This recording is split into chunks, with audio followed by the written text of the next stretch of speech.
This is the Lone Crater YouTube. We hope this video helps. You start by confirming the essentials. The Apple ID email you think is yours and a trusted device or phone that can receive codes. Open Settings on iPhone or System Preferences on Mac to view the signed-in Apple ID.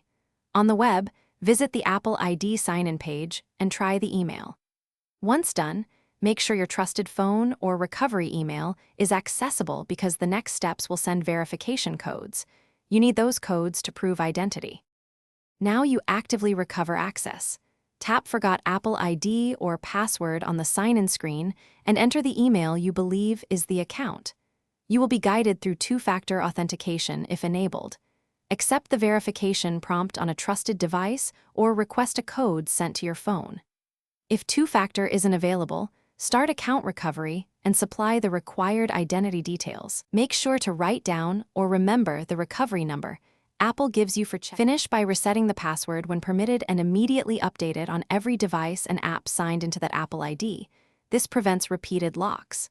If you entered account recovery, monitor the status using the recovery link and be ready for a waiting period.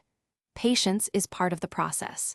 If something goes wrong, call Apple support and provide the device serial number and recovery ID. This speeds up verification and prevents unnecessary additional recovery cycles. Thanks for watching. Consider subscribing if we helped you.